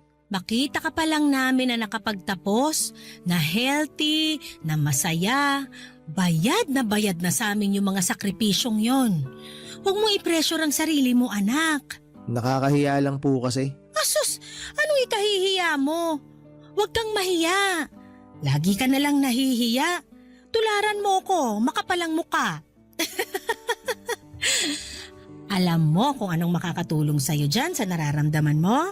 Ano po? Girlfriend. Si nanay naman eh. Hindi, totoo nga. Malaki ang tulong ng girlfriend sa buhay. Siya ang magbibigay ng saya sa'yo lalo na ngayon sa edad mong to. Girlfriend ang kailangan mo para mabawasan yung bigat na nararamdaman mo. Nay, kaibigan nga, hirap na ako magkaroon. Girlfriend pa kaya? Bakit naman? Wala ka bang natitipuhang babae ngayon? Meron naman po. Ayun naman pala eh. Anong problema? Hindi ka ba marunong manligaw? Hindi naman po sa hindi ako marunong manligaw. Ayoko lang pong manligaw. Ha? Bakit naman? Natatakot po ako ma-reject eh. Natatakot ako na baka hindi nila ako magustuhan. Parte yan ng ligawan. Hindi naman lahat ng tao magkakagusto sa'yo eh. Kaya ka manliligaw para malaman kung sino yung taong may gusto sa'yo. Sa itsura ko pong to, walang magkakagusto sa akin. Walang magtatangkang magmahal sa akin. Bakit mo naman pinapangunahan yung desisyon ng mga tao sa paligid mo? Hindi mo naman alam kung ano iniisip nila. Kahit naman po hindi nila sabihin, alam ko naman na hindi nila ako magugustuhan. Alam mo ba, nung pinanganak kita? Ganyan din mag-isip yung nurse, katulad sa'yo. Katulad ko po? Paano, Nay? Nung nagising ako, binigay ka sa akin ng nurse na katulong ng doktor na nagpaanak sa akin para padedehin. Hindi ko pa alam noon na may kulang sa'yo. Saka ko na lang nalaman nung inexplain na sa akin nung nurse lahat. Tapos, ano po nangyari? Bago pa man ako makapag-react, inunahan na niya ako.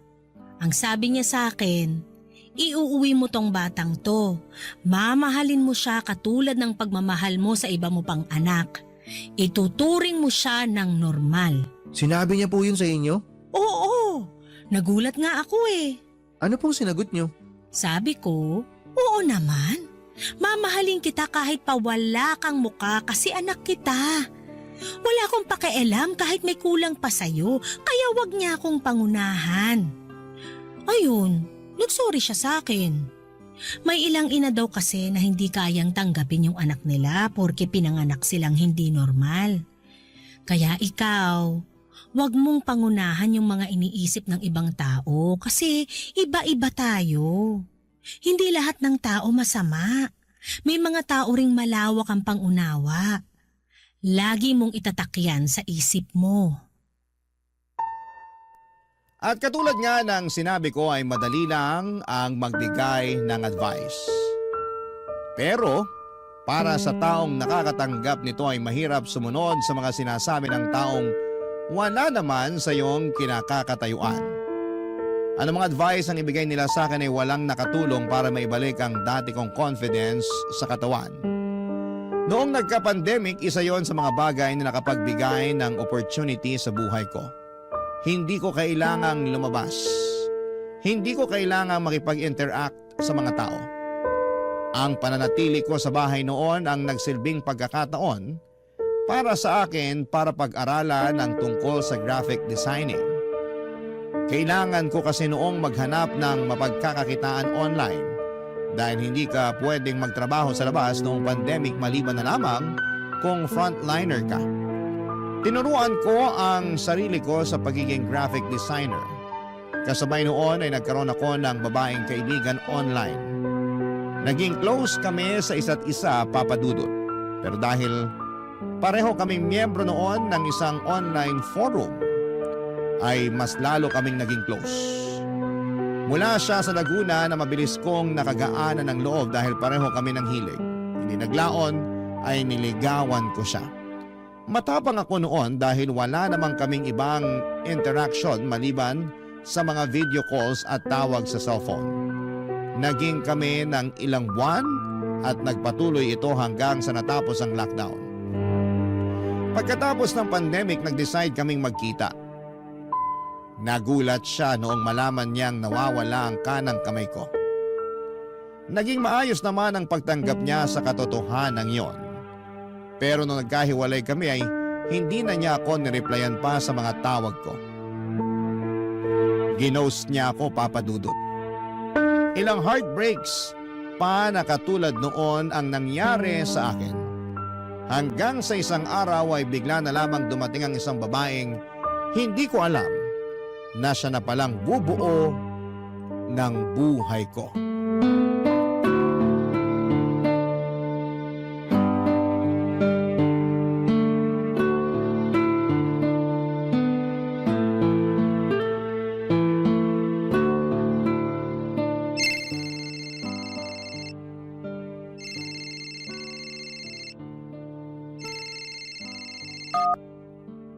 Hello?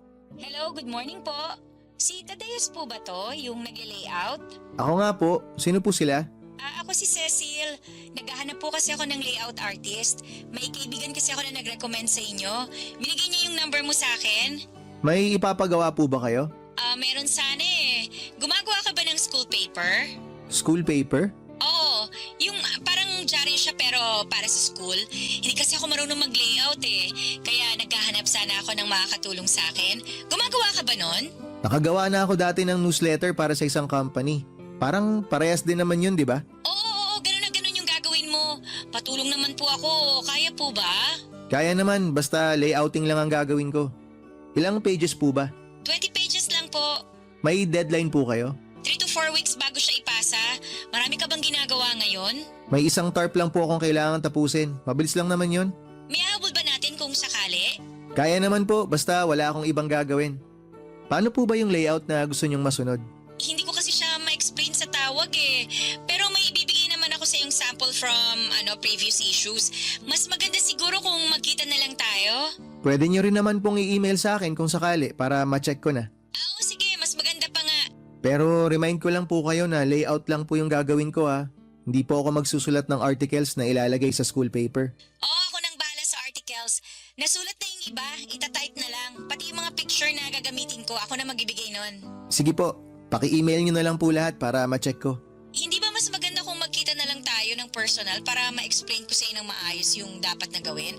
Medyo complicated to kasi eh. Sige po kung yun ang gusto nyo. Mas mabuti yun kasi parang isang explanation na lang tayo kaysa naman i-email ko pa. Nakakalito yun. Sige ma'am, kayo pong bahala. O text ko na lang sa'yo yung date at saka place. Most probably itong weekend para walang pasok. Okay po ma'am. Sige po, salamat. Bye! Bye po. Sino yun, anak? Bagong kliyente, Nay. Nag-inquire lang kung gumagawa raw po ako ng school paper. Kinuha mo? Opo, sayang naman po kung hindi. Pera din yun. Mukhang nagiging sikat na tong negosyo mo Tingnan mo, kapag hindi ka nagmamadali, darating at darating din yung trabahong para sa'yo. Pero kung hindi pa po nag-pandemic, hindi ako magkakaroon ng oras para aralin tong ganitong klaseng trabaho. Dahil yan sa pagiging pursigido mo sa buhay. Salamat, Nay. Babae ba yung kliyente mong yon? Opo, teacher po yata. Bakit, Nay? Teacher?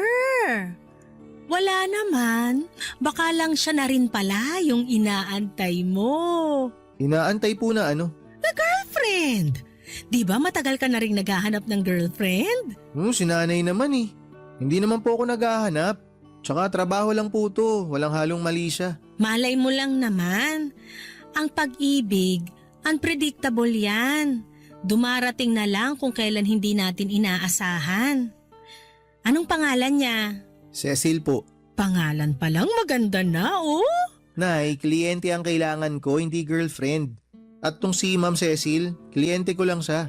Wala namang masama dun eh. Bahala nga kayo, Nay. Basta ako, kliyente ang hinahanap ko. Oo na, binibiro lang naman kita eh. Halika na, samahan mo ko. Saan po tayo pupunta? Samahan mo ko sa palengke. Baka makahanap tayo doon ng gustong magpagawa ng tarpaulin.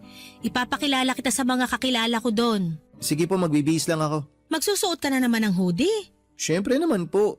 Hindi pa kayo nasanay. Hala, sige dalian mo. Aantay na lang kita sa labas. Sige po. Noong mga panahong yon ay kasi simula ko pa lamang napasukin ang larangan ng graphic designing. May ilang naging kliyente na rin naman ako pero hindi ko inaasahan na magiging in-demand ang trabaho kong yon. Pinili ko lang naman ang profesyong yon dahil yon lamang ang trabaho kung saan ay hindi ako nakikita ng mga tao. Sa pamamagitan ng graphic designing ay nakagagawa ako ng mapagkakakitaan habang nasa bahay lamang ako bilang isa naman akong freelance designer. Kahit papaano ay related naman doon ang tinapos ko. Kaya madali lang akong natuto nito. Self-taught ang nangyari, Papa Dudut, at nag-aral lamang ako ng mga video online hanggang sa nakabuo ako ng sarili kong pagkakakilanlan.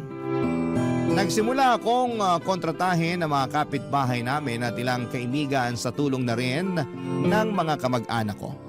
May mga nagpapagawa sa akin ng tarpaulin design, mga ads sa Facebook, at pati na rin mga video na pinopost ng mga content creator.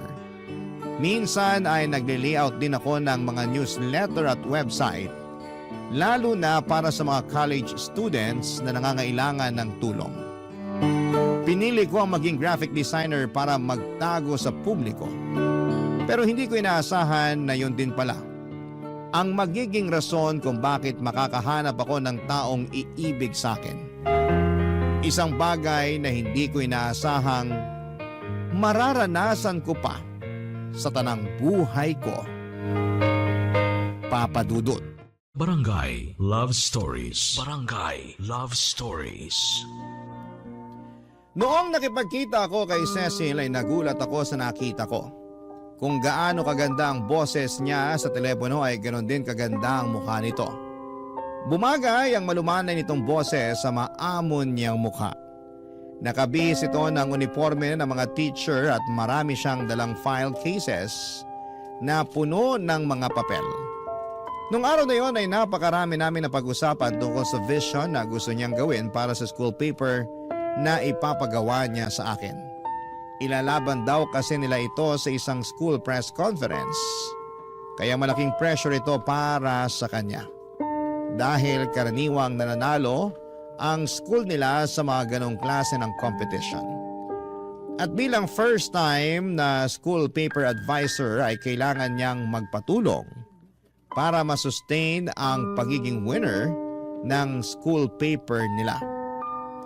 Papadudot noong time na yon ay wala ang focus ko sa pinag-uusapan namin. Tango lamang ako ng tango sa lahat ng mga pinagsasasabi niya, pero ang totoong focus ko ay ang nakakabighani nitong ganda. Para siyang manika at ang mga mata niya ay nakaka-hypnotize. Nabudol nga ako dahil noong pinag-usapan na namin ang tungkol sa professional fee ko ay sobrang baba ng rate na ibinigay ko sa kanya. Saka ko na lang po ito na-realize nung nakauwi na ako ng bahay. Pero para sa akin ay okay lang din naman yon, Papa Dudut. Sa mga sumunod na linggo ay palagi akong binibisita ni Cecil para i-check ang ginagawa kong school paper nila, Papa Dudut.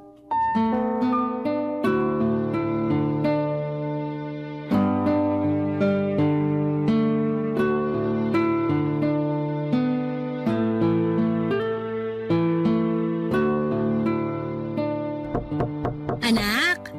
Anak, nandyan ka ba? Nay, bakit po? Natutulog ka ba? Anong ginagawa mo? Nagtatrabaho po ako ngayon. Bakit po? Sakto, may bisita ka. Si Ma'am Cecil. Titingnan daw niya yung pinagawa niyang school paper. Sandali lang po. Lalabas na ako. Nasa sala siya, pinapasok ko na. Hindi mo naman sinabi, ang ganda pala nung Ma'am Cecil na yun. Oh, Nay, magsisimula na naman kayo. Sinabi ko lang naman na maganda siya eh. Hala, sige na, puntahan mo na siya ron. Okay po. Hello po, ma'am. Hello, good morning. Masyado ba ako maaga? Hindi ba kita naabala? Hindi naman po. Actually, tinatrabaho ko na yung school paper nyo nung dumating kayo. Eto, nagdala ko ng merienda. Naku, nag-abala pa po kayo. Salamat po. Lagay ko lang po to dito sa lamesa. Maupo muna kayo, ma'am. Salamat. I-check ko lang sana yung progress ng school paper. Nagtatanong na kasi ng update yung principal namin eh. Heto po, setup ko lang sandali.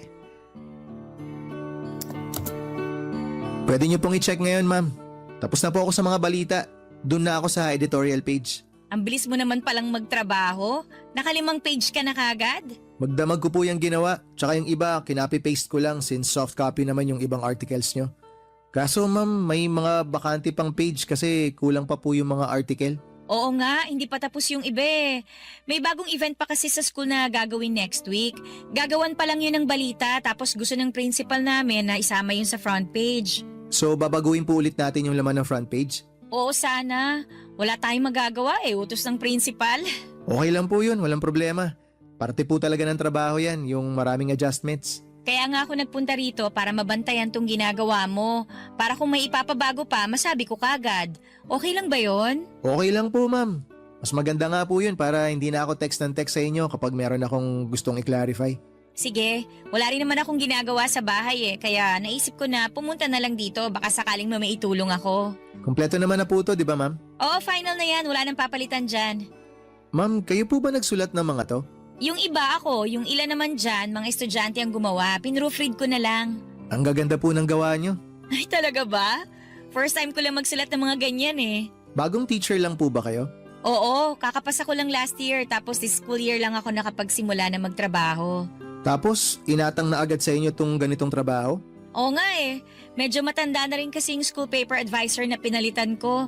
Malapit na siya mag-retire kaya nag-request siya na ipasa na sa mas bata yung trabaho niya.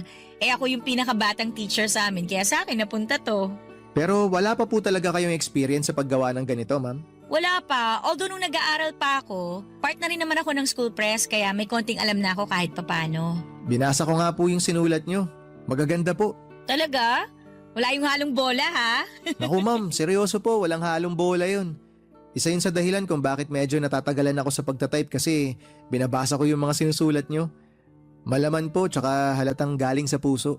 Lalo na yung tungkol sa kawalan ng suporta sa mga teacher. Ang dami nyo pong punto na naibigay dun. Based din kasi sa experience eh, kaya madali lang isulat. Teacher din kasi dati yung mama ko kaya alam na alam ko na kung anong buhay ng mga teacher dito sa Pinas. Eh bakit po pagtuturo ang kinuha nyo kung alam nyo naman po pala na mahirap magturo dito sa atin? Yun din kasi yung passion ko eh. Umaasa na lang ako na sa mga susunod na taon may magbabago na rin. Sa bagay, mukhang priority na rin naman nila ngayon ng mga teacher eh. Sana nga totohanin nila yung mga pangako nila, hindi puro salita lang. Eh ikaw naman, matagal ka na bang graphic designer? Baguhan lang din po ako. Nagsimula ako nung pandemic. Ah, talaga? Opo, hirap po maghanap ng trabaho kaya naisip ko pong kumuha ng mga racket patungkol sa layouting. Nagsimula po ako online hanggang sa nagtuloy-tuloy na. Oh, mabuti naman may magandang naidulot sa'yo yung pandemic. Oo nga po eh.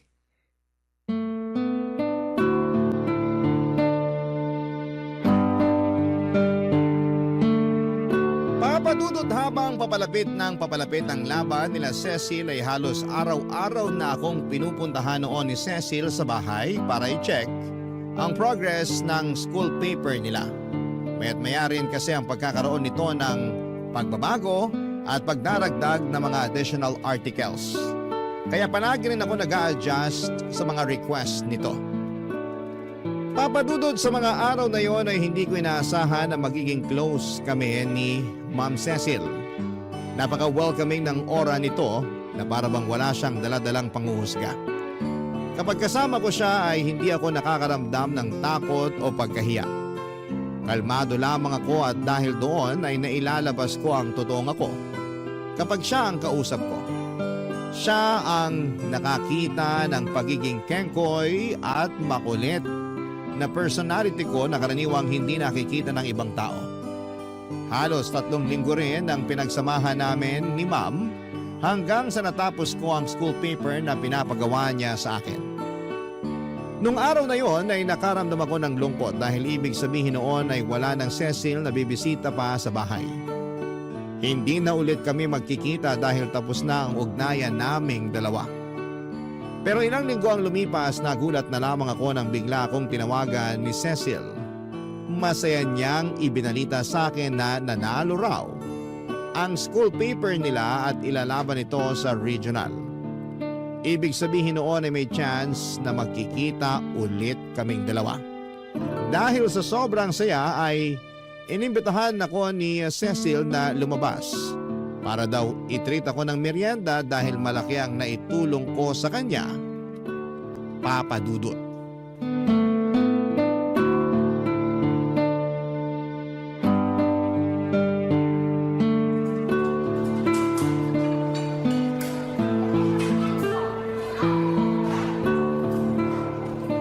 Salamat po pala ma'am sa pag-imbita niyo sa akin dito.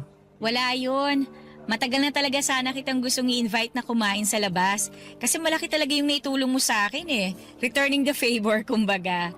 Hindi niyo naman na po kailangan gawin yun ma'am kasi ginawa ko lang naman po yung trabaho ko. Oo naman, pero may effort at concern yung ginawa mong trabaho eh. Hindi lang basta makapag-layout yung ginawa mo. Tumulong ka rin magbigay ng inputs at suggestions.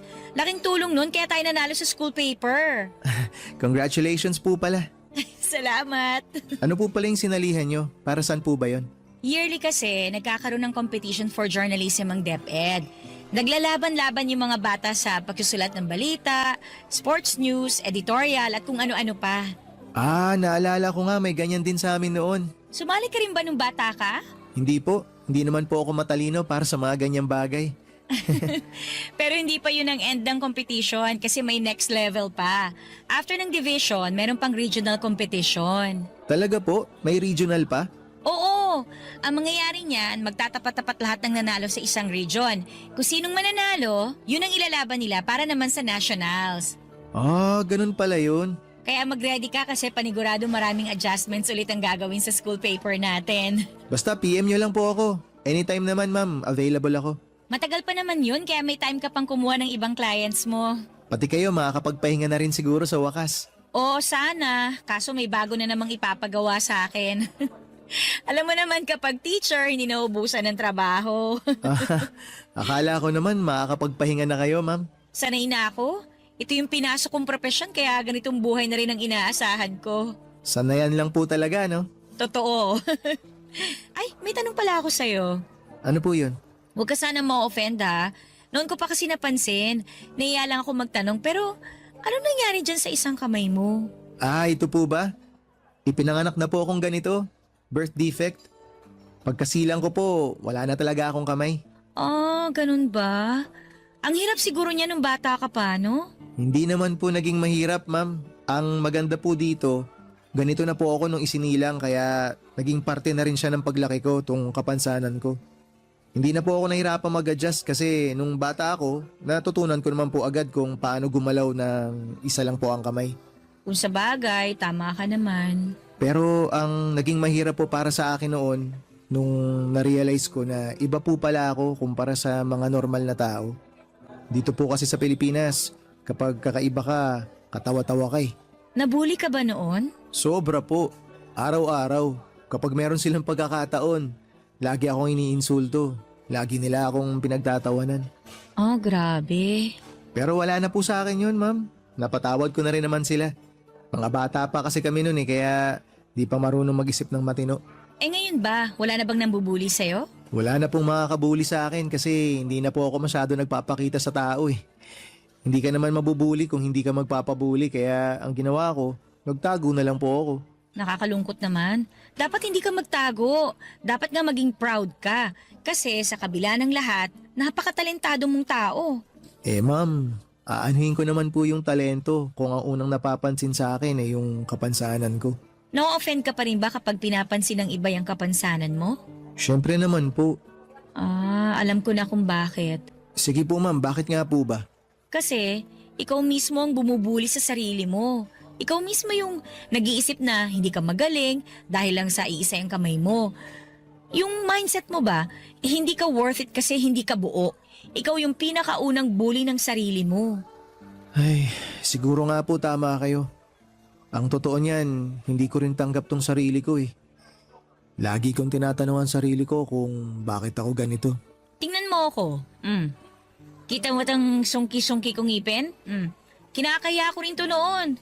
Binubuli ako kasi iba-iba raw yung direksyon ng ngipin ko. Pero pagtanda ko, natutunan ko rin tanggapin tong ngipin ko. Ba't ko ikakahiya, di ba? O ngayon, ngiti lang ako ng ngiti. Kiber kung sungki-sungki ngipin ko. Wala naman sila magagawa dun eh. Di ba? Sobrang ganda niyo pa rin ma'am kahit nga sungki yung ngipin niyo eh. Exactly. Ikaw rin, cute ka rin. Kahit paanong pagkukulang ang meron sa'yo. Talentado, mabait, magalang, madiskarte. Aba, lahat ng katangian na yun, kayang-kayang tabunan yung kawalan mo ng kamay. Pagkatapos ng araw na yon ay inad ako ni Ma'am sa Facebook para mas maging mabilis daw ang pag-contact nito sa akin kapag nangangailangan ulit siya ng graphic designer. Isa pa ay kailangan pa nilang ilaban ang school paper nila sa next level kaya marami pa silang kailangang palitan at ayusin. Sa pamamagitan noon ay mas lumalim pa ang pagkakaibigan namin ni Cecil. Hanggang sa na-realize kong nahuhulog na ang loob ko sa kanya. Lakas loob akong nag-confess ng pagkagusto ko sa kanya, Papa Dudut. At nagulat ako noong tinanggap niya ako nang walang pag-aalinlangan. Niligawan ko siya ng ilang buwan at sa unang pagkakataon ay may isang babaeng sumagot sa akin. Tinanggap ako ni Cecil kahit na hindi ako buo. Minahal niya ako kahit na hindi ako kumpleto. Siya ang taong bumuo sa nawawalang piraso ng buhay ko. Si Cecil ang isang taong naging rason kung bakit tanumbalik ang saya at sigla ng buhay ko. Dahil kay Cecil ay bumalik ang confidence ko sa sarili ko na matagal ko nang binitawan. Sa unang pagkakataon ay naging proud ako sa sarili ko.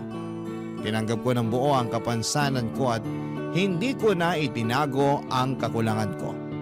Noong time na yon, Papa Dudut, ay itinigil ko na ang paggamit ng hoodie na naging simbolo ng kahihiyan ko dahil sa birth defect na ibinigay sa akin. Papa Dudut, mahirap buuin ang kumpiyansa sa sarili lalo na kung paulit-ulit na ipinamumukha sa iyo ng mga tawa mga bagay na wala ka. Pero minsan ay may darating sa buhay natin natutulong sa ating bumangon at lumaban. Para sa akin ay si Cecil yon na hanggang ngayon ay patuloy ang pagmamahal at pagtanggap sa isang tulad ko. Isang taon na po kami magkasintahan at ang relasyon at patuloy pa kaming gumagawa ng mga bagong alaala. Dito na po nagtatapos ang kwento ko. Muli, Happy Valentine's Day po sa inyong lahat at sana po ay masaya kayo sa araw na ito. Ang inyong forever kapuso at kabarangay, Happy Valentine's Day po sa inyong lahat. Tadeus.